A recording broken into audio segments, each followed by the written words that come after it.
Hello beautiful people and welcome to the channel Life After Narc. My name's Debbie and I talk about all things to do with narcissistic, abusive and toxic relationships, as well as looking at healing from them. And today's topic is how the narcissist tricks you. Before I begin, if you enjoy the video content, please click the like button. Please subscribe to the channel and please share the video with your friends and anybody who you think would benefit from this, especially those who may be in this certain situation. I'd really appreciate it to help get the word out there about narcissistic, abusive and toxic relationships, because too many of us are in this place. Also want to tell you that I speak from my own perspective as a woman having gone through a narcissistic relationship with a man. So how the narcissist tricks you? Well, not only is the narcissist a trickster, but they're a jester, a con man and a devious being. They're hurtful, they're nasty, they're hateful. They're an insidious being, they're hollow. And you will know this as you go through this relationship. You will pick up on these things, but you'll want to keep pushing them aside because you don't want to believe it. Because right at the beginning, they seduce you with a fake version of themselves. It's not the real them because, and I've said before in other videos, they are a hollow being. They mirror you and they suck everything from you. They take your supply and place it into themselves. So they become a person that you can relate to on such a high level because they like everything you like. They seem to have no interests of their own, or if they do, they're very similar to your interests.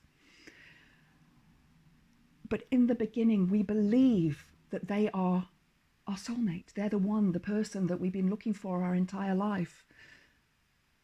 But are they really? I have done a video on Is the Narcissist Your Soulmate? And I'll put the link in the description box below for you to have a look at if you want to. They will say to you, I love you, very early on in the relationship.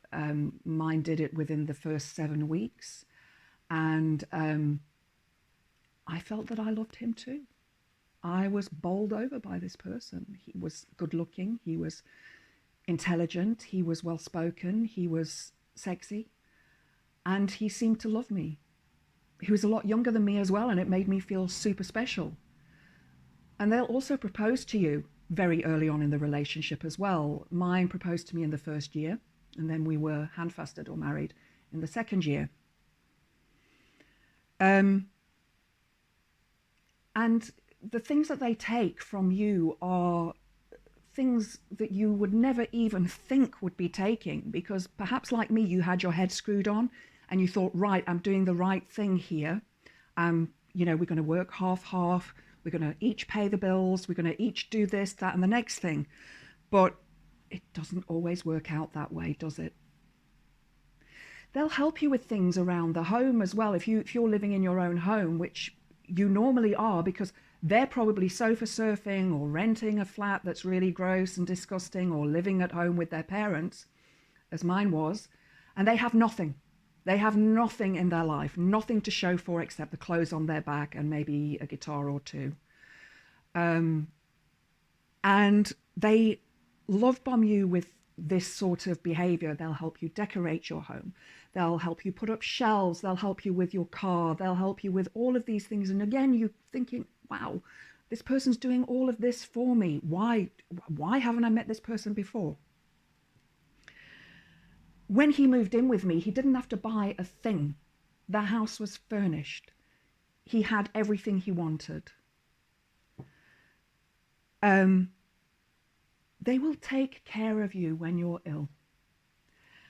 And this is right at the beginning. They'll take care of you. They'll love you. They'll bring you soup in bed. They'll look after you. They'll go shopping for you. They'll help you with whatever you need to be helped with. They'll probably go to the doctors with you and, you know, appear to be worried and stressed about you. The only thing they're actually worried about is losing their supply.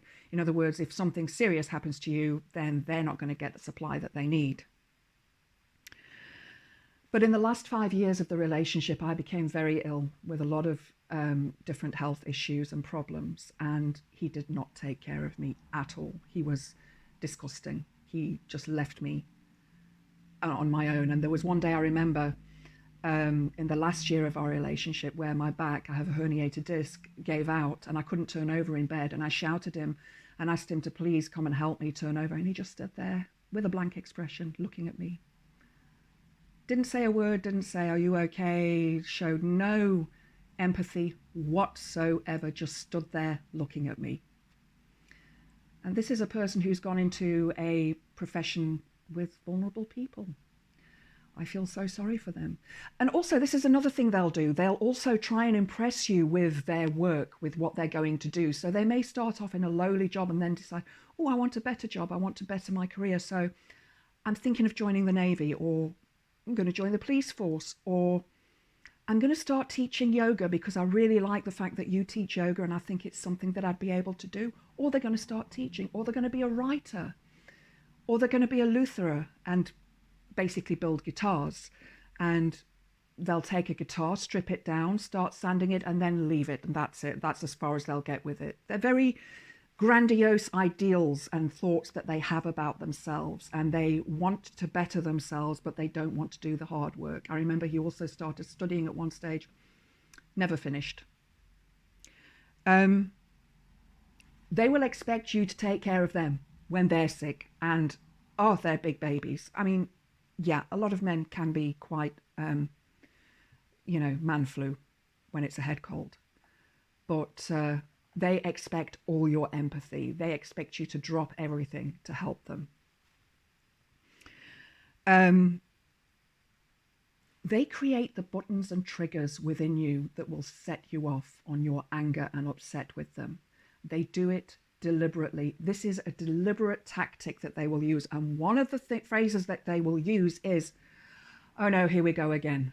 And you know that is going to trigger you. So what do you mean, here we go again? I wouldn't be doing this, and they take you away from the initial problem or discussion that you were having by this, here we go again. It's gaslighting.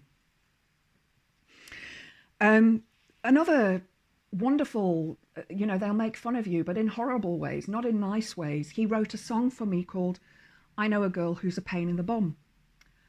And I thought it was a joke. Now I realize it was actually nasty and horrible.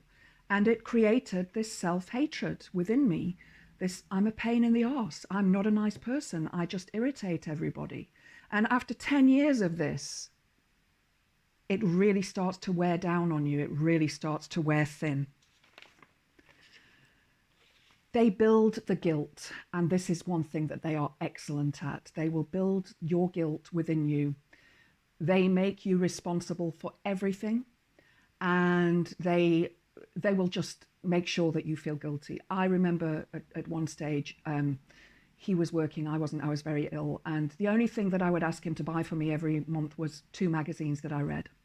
And that became, but you always want these magazines, when he was buying stuff off of the internet every day, every week, when he got paid for his guitars. And he was buying guitars as well. Not that he was very good at playing guitar, but, he bought them. And this guilt builds up in you until when you leave that relationship, when that relationship is over, you still feel that guilt. I would feel guilty before he would come home from work and think, what is he going to pick on? What have I done wrong today that he's going to pick on and make me feel shameful about? This is also part of the narcissistic fog. Now, fog stands for fear, obligation, and guilt. So you become fearful of them. As I said, I would worry about what they were going to say to me or do to me when they got home from work, how they were going to make me feel that I had to be obliged to do these things, and the guilt. And then comes the devaluation. This is when they really start to put you down. This is when you know that they are getting rid of you. It's time to end this relationship. They've had enough. They've taken everything they possibly can from you. Now they want to move on. Perhaps they've even got somebody else waiting in the wings. They may even be cheating on you.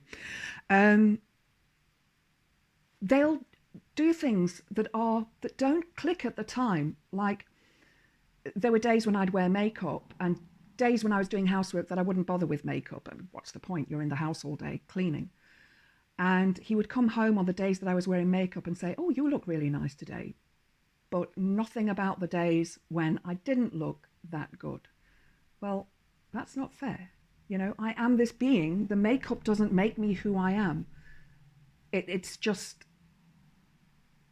you know, it makes you feel, well, I have to wear makeup all the time. For me to get these compliments, I have to wear makeup all the time. They'll make you feel less than, not enough. And I just want to remind you that you are enough and you are not less than. They make you feel this way. For example, they may say to you, oh, your pancakes were better the last time you made them. Well, if you don't bloody like them, make your own. That's what I say. But it's difficult when you're in that place because you automatically feel, I've messed up. I've completely messed up, and he hates me for making these horrible pancakes. And then right at the end, the physical abuse. And if you're going through physical abuse, my heart really does go out to you. I know what it's like. I've been there.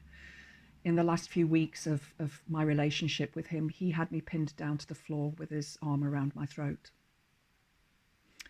And I did go to the police about it, but there wasn't enough evidence to prosecute, because these kind of things, these kind of crimes against women are the only ones where women have to provide and find the evidence. Men, you know, can get away with it here. The police don't bother to find the evidence.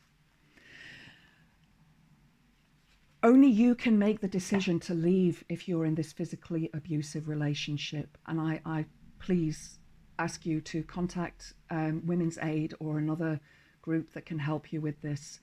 When this starts to happen, you need to know that this person is not going to change. They will never change. They will always be this way. They will always make it out to be your fault.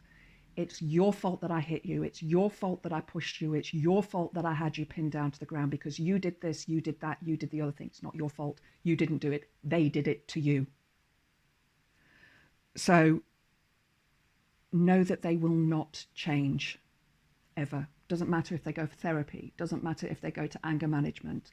They won't change. It's time for you to get out of that relationship. Don't become another statistic of femicide. I hope you've enjoyed the content. Please click the like button. Please subscribe to the channel. I hope to see you next time. Blessed be.